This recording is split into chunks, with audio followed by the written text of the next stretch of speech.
Welcome back. मैं लवकेश साय आपका एक बार फिर स्वागत करता हूं आपके अपने यूट्यूब चैनल पर। और आज इस वीडियो में हम आपके जो है चाइल्ड डेवलपमेंट के जो आपके क्वेश्चंस हैं, आपके चाहे वो सी टेट का एग्ज़ाम हो, चाहे वो आपका किसी भी स्टेट टेट का एग्ज़ाम हो, वहाँ से हमने आपके जो प्रीवियस ईयर के जो क्वेश्चन हैं उनको वहाँ से कलेक्ट किया है और आपके लिए यहाँ पर आपके जो है टेट एग्ज़ाम के लिए जो है प्रैक्टिस करा रहे हैं। यदि आप इस चैनल पर पहली बार आए हैं तो चैनल को सब्सक्राइब कर लीजिए और वीडियो पसंद आती है तो वीडियो को लाइक भी कर देना। इसी के साथ यदि आपने प्रीवियस वीडियोस नहीं देखी हैं जो मैंने आपके लिए अपलोड कर रखी हैं इस चैनल पर, तो उन्हें भी जाकर जरूर देखें, ताकि आप अपने जो अभी आपका 20 अगस्त को जो आपका सी टेट का एग्ज़ाम है उसमें आप 130+ या 140+ भी ला सकते हैं यदि आपके कॉन्सेप्ट्स क्लियर हैं। पैडागोजी के सब्जेक्ट के तो हैं ही, इसके साथ आपके जो आपका साइकोलॉजी उसके भी आपके कॉन्सेप्ट क्लियर होने चाहिए। जैसे आपका एनसीएफ है, ठीक है, एनसीएफ 2005, इससे क्वेश्चन आते हैं आपके इंडिविजुअल डिफरेंस से, मोटिवेशन से, मतलब आपके कुछ चैप्टर्स ऐसे हैं। और थ्योरीज तो आपको मोस्टली पता ही होनी चाहिए, ठीक है, जैसे वाइगोत्स्की की हो गई, पियाजे की हो गई, कोलबर्ग की हो गई, है ना, आपकी बंडूरा की हो गई, है ना, आपकी ब्लूम्स टैक्सोनोमी हो गई आपकी। तो ये कुछ थ्योरीज हैं जो आपको इनके बारे में तो बिल्कुल टिप्स पे और होनी चाहिए आपको, ठीक है ना, कि क्या इन्होंने क्या टेक्निकल शब्द यूज़ करे हैं अपनी थ्योरीज में, उनका क्या मतलब है। तो चलिए स्टार्ट करते हैं अपने पहले क्वेश्चन से बिना किसी देरी के। आपका पहले क्वेश्चन है, कक्षा परीक्षणों में अच्छा प्रदर्शन करने में एक बच्चे की विफलता हमें यह विश्वास करने हेतु प्रेरित करती है कि अब देखो कोई बच्चा क्लास में उसकी परफॉर्मेंस में वो कम कर रहा है या फिर वो फेल हो रहा है ना, परफॉर्मेंस में उसकी बहुत कम आ रही परफॉर्मेंस, तो हमें क्या प्रेरित करता है, हमें क्या, इससे हमें क्या पता चलता है, ये हमें क्या दर्शाता है कि बच्चा फेल हो रहा है। तो पहला ऑप्शन है आपका, असफलताओं को स्पष्ट रूप से पहचानने के लिए मूल्यांकन का उपयोग किया जा सकता है। तो देखो आप इसका प्रयोग कर भी सकते हो, लेकिन आप मूल्यांकन का बिना प्रयोग किए भी आप बहुत सी चीज़ें पता लगा सकते हो कि कहाँ पर गलती हो रही है, ठीक है। तो ये नहीं कि हर बार मूल्यांकन का ही आप यूज़ करोगे। सेकंड ऑप्शन है, पाठ्यक्रम शिक्षण और मूल्यांकन प्रक्रिया पर प्रयास करने की आवश्यकता है। प्रयास करने की आवश्यकता मतलब कि बच्चा यदि फेल हुआ है तो हम ये नहीं मानते कि बच्चा फेल हुआ है, इसे हम मानते हैं कि जो शिक्षा व्यवस्था है ना, आपकी जो शिक्षा व्यवस्था है वो फेल हुई है। और शिक्षा व्यवस्था के अंदर आपका टीचर भी आ जाएगा, उसके टीचिंग मेथड्स भी आ जाएंगे, आपके मूल्यांकन करने के जो तरीके हैं, क्या पता वो विश्वसनीय ना हो, वो वेद ना हो, वो लचीले ना हो, तो कहीं ना कहीं ये चीज़ें भी आती है। भाई लचीले का मतलब ये तो है कि जो चीज़ एक बच्चे के लिए ठीक है, जो मेथड ना उसका मूल्यांकन करने के लिए, क्या पता वो दूसरे बच्चे के लिए मूल्यांकन का मेथड वो सही ना हो, तो वो लचीलेपन यहाँ पर आपका क्या था वो गलत हो। तो और पाठ्यक्रम क्या था, जो आपको जो करिकुलम है वो अलग हो, तो क्या हमें इनकी जो प्रक्रिया ना, इनमें क्या करना है, हमें इनको प्रयास करना है कि इनमें थोड़ा सुधार हो ना, तो हमें यही चीज़ करनी है। तो यहाँ पर जो आपका सेकंड ऑप्शन है, लैंग्वेज थोड़ी अलग है लेकिन आपका ऑप्शन नंबर जो सेकंड है वो ठीक है, क्योंकि और ऑप्शन आपके इतने अच्छे नहीं हैं जो इस चीज़ को दर्शाते हो कि बच्चा विफल हो रहा है, इसका क्या दर्शाती है चीज़ें। थर्ड ऑप्शन आपका, बच्चों को असफल समझा जाता है। देखो बच्चों को असफल समझा जाता है, बात सही है। ये टीचर्स को देखा जाता है कि बच्चा, टीचर ये मान लेता है कि बच्चा ये सीख नहीं सकता, लेकिन ये टीचर की जो है थिंकिंग गलत है। थिंकिंग होनी चाहिए कि टीचर ने कहीं कमी करी है, शिक्षण व्यवस्था कहीं सही नहीं है, मेरा मूल्यांकन करने का कहीं तरीका जो है वो गलत है ना, या फिर सही तरीके से मूल्यांकन नहीं हुआ, चाहे व्यवस्था कितनी भी प्रयास कर ले। तो ऐसा थोड़ी कहेंगे, आप अपने मेथड्स में अपने जो ऊपर पॉइंट्स दिए हैं, करिकुलम, शिक्षण, मूल्यांकन, इनमें चेंजेस कीजिए। और तब आप हर बार जब चेंजेस करोगे ना तो आपको कहीं ना कहीं इंप्रूवमेंट होता हुआ नज़र आएगा। क्या पता इंप्रूवमेंट होता नज़र भी ना आए, तो आपको ये ध्यान रखना है कि कैसी टेक्निक्स का मैं यूज़ कर रहा हूँ जिससे बच्चे की जो है लर्निंग में इंप्रूवमेंट हो रहा है, ठीक है। तो यहाँ पर जो आपका बी ऑप्शन इसलिए ही सही बैठ रहा है। फोर्थ ऑप्शन है, बच्चे कुछ क्षमता और अक्षमताओं के साथ पैदा होता है। मतलब ये अक्षमता, जो बच्चा फेल हुआ ये अक्षमता के साथ पैदा होते हैं, वो इस चीज़ के अंदर आ रही है, तो ऐसा नहीं है। यहाँ पर आपका सिर्फ जो है बी ऑप्शन ठीक बैठ रहा है। नेक्स्ट क्वेश्चन आपका, मोनिका जो यहाँ पर जो होगा, जो गणित की शिक्षिका है, राधिका से एक प्रश्न पूछती है। राधिका से कोई उत्तर ना मिलने पर वह तुरंत मोहन से दूसरा प्रश्न पूछती है। देखो आपका ना ऐसे क्वेश्चन आपके बहुत ज़्यादा रिपीट होते हैं, ठीक है। अगर ये क्वेश्चन बहुत बार रिपीट होगा और नाम चेंज कर देंगे, स्कूल चेंज कर देंगे, क्लास चेंज कर देंगे, कुछ भी चेंज कर देंगे, लेकिन उसका जो लैंग्वेज है ना, जो मूल आधार है इस क्वेश्चन का, वो यही रहेगा कि रूढ़िबद्धता दर्शा रही है टीचर, या फिर जो मेल टीचर है वो दर्शा रहा है, ठीक है। तो आगे लिखता है, जब उसे महसूस होता है कि मोहन उत्तर बताने में संघर्ष कर रहा है तो वह अपने प्रश्न के शब्दों को बदलती है। मोनिका की यह प्रवृत्ति यह प्रदर्शित करती है कि अब मोनिका की यह जो प्रकृति है वो क्या दर्शा रही है। राधिका को किसी उलझनपूर्ण स्थिति में नहीं डालना चाहती थी कि राधिका प्रयास कर रही है, लेकिन यदि मैंने उसकी हेल्प करी है ना तो ये और उलझ जाएगी, वो संघर्ष कर रही है राधिका, तो ऐसा नहीं हुआ है। इस तथ्य से पूर्णतः परिचित है कि राधिका सवालों के जवाब देने के योग्य नहीं है। उसे बिल्कुल पता है कि राधिका जवाब दे ही नहीं पाएगी, इसलिए मैं अपना टाइम क्यों वेस्ट करूँ। तो ऐसा भी नहीं होना चाहिए। थर्ड ऑप्शन है अपने सवालों के प्रति थोड़ा घबरा गई है। तो ऐसा भी नहीं है, होता है घबराते हैं, लेकिन जो ये चीज़ दर्शा रहा है ना कि लड़की के साथ उसने पूछा नहीं क्वेश्चन है ना, लड़की को टाइम नहीं दिया और लड़के को टाइम दे रही है, उसकी हेल्प भी कर रही है, स्कैफोल्डिंग कर रही है। और फोर्थ ऑप्शन है मोहन का पक्ष लेकर लिंग भूमिका में रूढ़िबद्धता को बढ़ावा दे रही है। तो ये ठीक है भाई, वो जो उसने मोनिका के लिए मतलब राधिका ना, हाँ उसने राधिका के लिए वेट क्यों नहीं किया। राधिका जब संघर्ष कर रही थी या नहीं जवाब दे पा रही थी, उसको हेल्प क्यों नहीं करी, उसको हिंट क्यों नहीं दिया, जैसे वो मोहन को हिंट दे दिया। दे सकती थी लेकिन उसने नहीं किया। क्यों? क्योंकि सही उसके दिमाग में ये बैठा पड़ा है कि लड़कियाँ कमज़ोर होती है पढ़ने में, ये पढ़ने में अच्छी नहीं हो सकती, ठीक है, तो लड़के अच्छे होते हैं तो मैं लड़कों की हेल्प करूँ। कुछ इस तरीके की जो थिंकिंग है इसे हम रूढ़िबद्धता बोलते हैं, जो समाज में फैली हुई है। तो यहाँ पर जो आपका फोर्थ ऑप्शन है वो ठीक होगा। नेक्स्ट क्वेश्चन है, ये डॉट नहीं है यहाँ पर, ये फिल द ब्लैंक्स के लिए ब्लैंक होना चाहिए था लेकिन डॉट लगा दिया। लेखन का एक उदाहरण है, तो लेखन का एक उदाहरण क्या है आपको बताना है, ठीक है। पहला ऑप्शन है आपका सकल पेशीय कौशल, दूसरा आपका उत्कृष्ट पेशे कौशल, तीसरा आपका ए और बी दोनों, और फोर्थ आपका दैनिक जीवन कौशल। देखो दैनिक जीवन है ना या फिर लाइफ स्किल्स है ना, दैनिक जीवन को नहीं, जीवन के कौशल होते हैं है ना, 10-15 या जितनी देर आपको पता होना चैप्टर है बुक में आपका इसके ऊपर भी, लेकिन दैनिक करके नहीं है वो, जीवन कौशल करके है, तो ये तो नहीं है।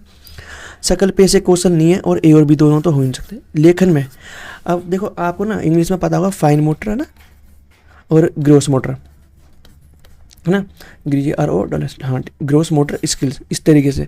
तो यहाँ पर जो है आपका जो उत्कृष्ट पेशी, हिंदी में बोलते हैं उत्कृष्ट पेशी, उत्कृष्ट मतलब जो छोटी मांसपेशियाँ है ना, छोटी मांसपेशियों का हम यूज़ जहाँ भी करेंगे वो आपकी उत्कृष्ट मांसपेशियों में आएंगी। और यहाँ पर लेखन का ही यूज़ किया जा रहा है जो कि हम अपनी फिंगर्स से लिखते हैं, तो इसलिए यहाँ पर जो आपका बी ऑप्शन है वो ठीक होगा, इसमें कुछ समझाने वाला है नहीं। नेक्स्ट क्वेश्चन आपका, बाल मनोविज्ञान के अनुसार निम्नलिखित में से कौन सा सबसे महत्वपूर्ण है। देखो बाल मनोविज्ञान के अनुसार पहले ना क्या होता था, पहले जो प्रीवियसली यदि हम देखें इतने सालों से, कभी जो है शिक्षा रही है शिक्षक केंद्रित है ना, कहीं रही है पाठ्यचर्या केंद्रित ना, चर्या केंद्रित, तो और जो लास्ट में अब जो कॉन्सेप्ट चल रहा है ना, वो कॉन्सेप्ट चल रहा है आपका बाल केंद्रित। तो यहाँ पर जो आपका ऑप्शन नंबर होना चाहिए फोर्थ, बच्चा, कि बाल मनोविज्ञान बच्चे को पढ़ाना चाहता है, बच्चे को सिखाना चाहता है, बच्चे की शिक्षा में जो रुकावट आ रही है उनको दूर करके उसे सिखाना चाहता है। तो फोकस तो हमारा बच्चे पर होना चाहिए, ठीक है। तो यहाँ पर आपका जो फोर्थ ऑप्शन है ठीक होगा, क्योंकि बाल मनोविज्ञान इसलिए बच्चों पर ध्यान केंद्रित करता है, ना ही शिक्षक पर करेगा ना ही पाठ्यचर्या पर। शिक्षक सिर्फ एक मार्गदर्शक के रूप में, यदि हम ओवरऑल बात करते हैं साइकोलॉजी में, ठीक है, तो यहाँ पर जो आपका डी ऑप्शन है वो ठीक होगा। नेक्स्ट क्वेश्चन आपका, निम्न में से कौन मध्याह्न भोजन योजना का एक उद्देश्य। देखो भोजन का जो आपका मिड डे मील चलती है ना योजना, यहाँ से उसका उद्देश्य क्या है। यह गरीब रेखा से नीचे रहने वाले परिवारों के लिए प्रदान किया जाता है। देखो जो गरीबी रेखा से जो नीचे के बच्चे हैं उनको प्रदान किया जाता है, ऐसा नहीं है। कोई फैमिली रिच है ना, और वो 8वीं क्लास तक मिलता है ना आपको जो फ्री में मिड डे मील मिलता है। अब 8वीं क्लास तक का ये जरूरी नहीं कि हर बच्चा पूरी क्लास में सारे बच्चे गरीब ही हो, ठीक है, गरीबी रेखा से नीचे सारे बच्चे गरीबी रेखा से नीचे ही हो, तो ऐसा नहीं है भाई। मिडिल क्लास के बच्चे भी आते हैं और अपर लेवल के भी बच्चे होते हैं ना, जो रिच टाइप में आते हैं, जो मिडिल से ऊपर होते हैं और रिच से नीचे होते हैं, तो उन बच्चों को भी तो फ्री में भोजन मिलता है ना स्कूल में। तो ये हमारा उद्देश्य नहीं है, पहला ऑप्शन आपका इसलिए कट गया। दूसरा ऑप्शन है गरीब बच्चों को वित्तीय सहायता प्रदान करता है। अब वित्तीय सहायता, यहाँ पर हम मध्याह्न भोजन की बात कर रहे हैं, तो वित्तीय सहायता यहाँ कहाँ मिल रही है, ठीक है। यह साक्षरता दर को बढ़ाने के लिए प्रदान किया गया कि ज़्यादा से ज़्यादा बच्चे जो है पढ़ सकें, तो ऐसा भी नहीं है आपका, ठीक है। यहाँ पर जो आपका सेकंड ऑप्शन कहाँ से कहाँ तक है, यह साक्षरता दर को बढ़ाने के लिए प्रदान किया जाता है। यह साक्षरता यहाँ तक तो आपका गलत है, यहाँ से आपका ठीक होगा। यह साक्षरता दर को बढ़ाने के लिए प्रदान किया जाता है, ठीक है, कि हम क्या चाहते हैं कि बच्चा स्कूल में आएगा तभी तो पढ़ेगा। अब स्कूल में कैसा आएगा, कि क्यों आएगा, उसका आने का कोई रीज़न तो होना चाहिए। तो किस लिए आएगा, भोजन की तलाश में आएगा, मतलब तलाश में नहीं, भोजन के लिए आएगा, क्योंकि कम से कम 2 वक्त का मतलब खाना तो मिल रहा है वक्त का। इसी की चीज़ को देखते हुए अब जब वो स्कूल में आएगा तो हम उसे कुछ पढ़ाएंगे तो साथ में उसकी जो प्रोग्रेस होगी वो भी देखेंगे। उसको हम वजीफ़ा भी देते हैं ना, वजीफ़ा या फिर आप स्कॉलरशिप जो बोलते हो आप ना इंग्लिश में, स्कॉलरशिप भी देते हैं। तो यहाँ पर जो आपका बी ऑप्शन है यहाँ से लेके जो यहाँ तक है वो ठीक होगा। ये पहला पार्ट जो है बी ऑप्शन का ये गलत है, ठीक है। यहाँ पर बी पार्ट जो है आपका ये ठीक है ऑप्शन जो आपका यहाँ से दे रखा है। सी ऑप्शन आपका अधिक से अधिक विशेष विद्यालय खोलने के लिए कि ज़्यादा स्कूल खुल जाएंगे विशेष वाले ना, तो ऐसा बिल्कुल नहीं है। फोर्थ ऑप्शन है गरीबी रेखा से नीचे के परिवारों के गरीब बच्चों को शैक्षिक सहायता प्रदान करने के लिए। शैक्षिक सहायता हम सही बच्चों को प्रदान कर रहे हैं, सिर्फ गरीबी रेखा से जो नीचे का उनको ही नहीं प्रदान कर रहे, ठीक है। तो यहाँ पर आपका फोर्थ ऑप्शन भी गलत है। तो यहाँ पर सिर्फ आपका बी ऑप्शन ठीक है, वो भी यहाँ से। यह साक्षरता दर को बढ़ाने के लिए प्रदान किया जाता है। नेक्स्ट क्वेश्चन आपका, निम्नलिखित में से कौन सा बाल मनोविज्ञान का क्षेत्र है। देखो बाल मनोविज्ञान का क्षेत्र क्या है, मतलब यहाँ पर एजेस दे रखे हैं, ठीक है, डोमेन्स नहीं दे रखे। केवल शैशवावस्था से विशेषताओं का अध्ययन, मतलब केवल शैशवावस्था की विशेषताओं का अध्ययन नहीं, क्योंकि हम शैशवावस्था के बाद हम बाल्यावस्था भी पढ़ते हैं, उसमें भी 2 स्टेज पढ़ते हैं, अर्ली और लेटर वाली, फिर हम किशोरावस्था पर आते हैं। किशोरावस्था के बाद हम नहीं पढ़ते, तो हम किशोरावस्था तक का आंसर देखेंगे। केवल गर्भाधान काल की विशेष अवस्था तक, तो ये तो शेष अवस्था से भी पहले का हो गया, तो ये भी गलत हो गया। थर्ड ऑप्शन है केवल बचपन की, देखो अब इन्होंने चाइल्डहुड की बात कर दी है, तो ये भी नहीं होगा। और फोर्थ ऑप्शन है गर्भाधान से किशोरावस्था तक की विशेषताओं का अध्ययन। तो हम गर्भाधान से पढ़ते हैं, मतलब जो हम स्टडी पढ़ते हैं, अगर हम बच्चों की जो स्टडी करते हैं या किताबें आप पढ़ते हो तो आप गर्भाधान से ही पढ़ते हो ना, कि गर्भाधान में फिजिकल डेवलपमेंट सबसे तेज होता है, सोशल इमोशनल का बिल्कुल पता ही नहीं होता, तो हम इसे कम मान लेते हैं बहुत ज़्यादा, ठीक है। तो फोर्थ ऑप्शन आपका यहाँ पर ठीक होगा। नेक्स्ट क्वेश्चन आपका, आत्मनियमन संदर्भित करता है। अब आत्मनियंत्रण आपका क्या संदर्भित करता है, आपको ये बताना है। पहला ऑप्शन आपका स्वयं की जांच करना, तो आत्मनियंत्रण संदर्भित करता है स्वयं की जांच करना बिल्कुल। जब आप अपने आप पर कंट्रोल रखते हो ना, खुद की आत्मनियमन, मतलब आप अपना रूटीन बना लेते हो। आप ये देखो ना, आप ऐसे लेते हैं, टाइम टेबल बना लिया आपने, रूटीन बना लिया अपना टाइम टेबल, और आपको 6-8 बजे उठना है या फिर 8 बजे आपको GK पढ़नी है, हिंदी पढ़नी है ना, आपने टाइम टेबल बना लिया। और फिर आपने लास्ट वीक में देखा 7वें दिन रेस्ट है ना, या फिर सबका रिवीजन करना है आपको संडे के दिन, और जो टाइम बचेगा उसमें आपको अपना और वर्क करना है। तो क्या आप खुद की जांच कर रहे हो, स्वयं की जांच करना कि मैं कितना कर पा रहा हूँ, कितना नहीं कर पा रहा। आप एक दिन ये देखोगे, चेक करोगे क्या भाई आज मेरा ये छूट गया, आज मेरा ये छूट गया, तो क्या आप स्वयं की जाँच कर रहे हो। तो यहाँ पर जो आपका एक ऑप्शन है वो ठीक होगा। आत्म अनुशासन भी नहीं है, छात्रों द्वारा बनाए गए नियम भी नहीं है ना, और छात्रों के लिए नियम भी नहीं है। छात्रों के द्वारा नियम बनाए जाते हैं, ठीक है, लेकिन उससे अच्छा स्वयं की जांच करना। नेक्स्ट क्वेश्चन आपका, निम्नलिखित में से किस अवधि में बच्चे आसानी से स्वीकार करके अपने शिक्षकों पर निर्भर होते हैं। देखो अब पता क्या होता है, जब तो कोई पेरेंट्स के कंट्रोल में रहता है, मतलब पेरेंट्स के साथ रहता है स्कूलों में, मतलब स्कूल में नहीं घर में, जब तो कोई पेरेंट्स की सुनता है। लेकिन पेरेंट्स के निकलने के बाद यहाँ पर हम बात करें शिक्षकों पर, स्कूल जाता है बच्चा, सबसे ज़्यादा टाइम बीतता है उसके पेरेंट्स के साथ, उसके बाद बीतता है स्कूल के साथ, है ना। पड़ोसियों के साथ भी नहीं बीतता, दोस्तों के साथ भी नहीं बीतता, सबसे ज़्यादा स्कूल में बीतता है। तो स्कूल में आकर ऐसी कौन सी अवस्था जो पेरेंट्स के बाद सीधा स्कूल में जाती है, आपको देखना है। पहला ऑप्शन आपका पूर्व किशोरावस्था, है ना, पूर्व किशोरावस्था से पहले की अवस्था चाइल्डहुड, प्राथमिक विद्यालय का समय, ये आपका ठीक होगा, क्योंकि सबसे पहले बच्चा प्राथमिक विद्यालय, मतलब प्राथमिक विद्यालय में आपका फर्स्ट क्लास हो गया, है ना। किंडर गार्डन भी हो सकते हैं, जो बच्चे किंडर गार्डन में पढ़ते हैं फिर उसके बाद फर्स्ट सेकंड में आते हैं, ठीक है। तो यहाँ पर जो सबसे पहला, मतलब स्कूल में जो घर के बाद जब बच्चा स्कूल जाता है, जिस भी क्लास में वो एडमिशन लेता है फर्स्ट में लेगा कम से कम, है ना, कम से कम ज़्यादा वो फर्स्ट में लेगा, है ना, ज़्यादा वो फर्स्ट क्लास में एडमिशन लेगा, फर्स्ट से लेकर फिफ्थ तक जाएगा, और फर्स्ट क्लास में आकर वो टीचर की बात मान लेता है। इसलिए हम यहाँ पर प्राथमिक विद्यालय का समय को सही मानेंगे। उच्च प्राथमिक वर्ष भी नहीं होगा, उपरोक्त में से कोई भी नहीं होगा। बी ऑप्शन यहाँ पर आपका सही बैठ रहा है। नेक्स्ट क्वेश्चन आपका, प्रभावी शिक्षा शास्त्र ध्यान केंद्रित करता है। तो प्रभावी शिक्षा शास्त्र किस पर ध्यान केंद्रित करता है। पहला ऑप्शन है आपका उच्च सोच और मेटाकॉग्निशन विकसित करना।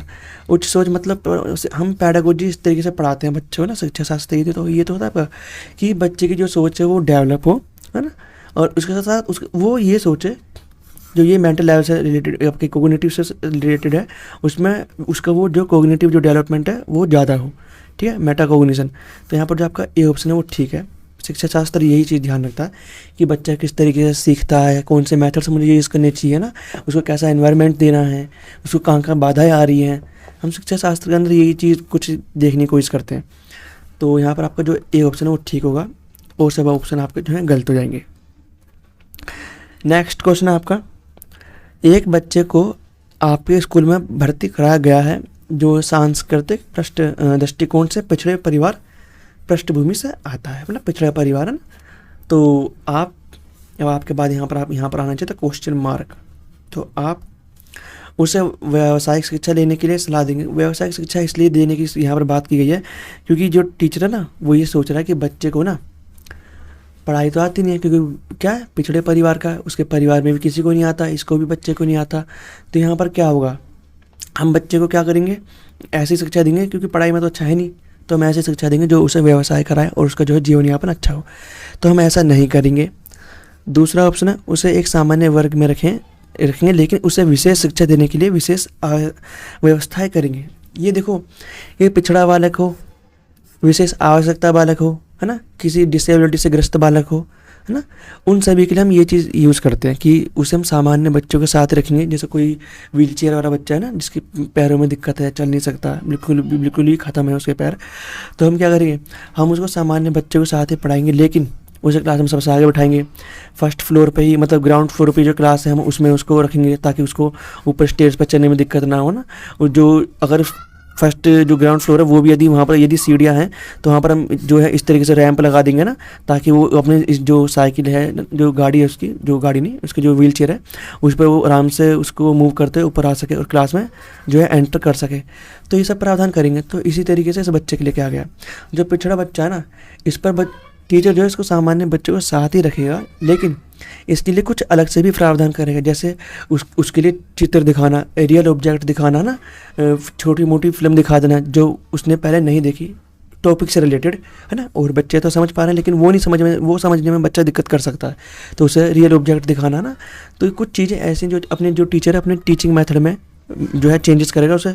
इसलिए हम बोलते हैं जो आपकी जो टीचिंग मेथड है या फिर जो आपकी LP है वो लचीली होनी चाहिए, फ्लेक्सिबल होनी चाहिए। कब कहाँ कब क्या चीज़ ऐड करनी पड़ जाए, कब क्या स्किप करना पड़ जाए, आपको कुछ नहीं पता क्लास में जाके। तो यहाँ पर जो आपका B ऑप्शन है वो ठीक होगा और ऑप्शन आपके गलत होंगे, ठीक है।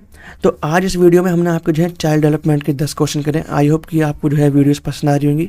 यदि आपको वीडियोस पसंद आती हैं तो वीडियो को लाइक करें, चैनल को सब्सक्राइब करें, ताकि आप आने वाले टाइम में टीचिंग एग्जाम से रिलेटेड जो भी आपको इन्फॉर्मेशन चाहिए आपको मिलती रहे। इसी के साथ यदि ये अभी जब आपके 20 अगस्त को जब एग्ज़ाम ख़त्म हो जाएगा तो इस चैनल पर मैं आपको जो है आपके GS या फिर करंट की, है ना, GS या करंट की आपके लिए क्लास लेकर आऊँगा, ताकि आप जो है DSSB का जो भी आप एग्ज़ाम दोगे, चाहे वो आपका PRT का हो, चाहे PRT, चाहे आपका हो TGT का हो, TGT, चाहे वो आपका PGT का हो, जो भी आप एग्ज़ाम दे रहे हो उसमें आपको बहुत ज़्यादा हेल्प मिले पेपर फर्स्ट में, ठीक है। क्योंकि बच्चे क्या करते हैं, साइकोलॉजी तो पढ़ लेते लेकिन पेपर फर्स्ट का ध्यान वो नहीं देते। तो पेपर फर्स्ट और पेपर सेकंड के लिए मैं आपके लिए यहाँ पर वीडियोस लेकर आऊँगा, तो चैनल को जरूर सब्सक्राइब करें।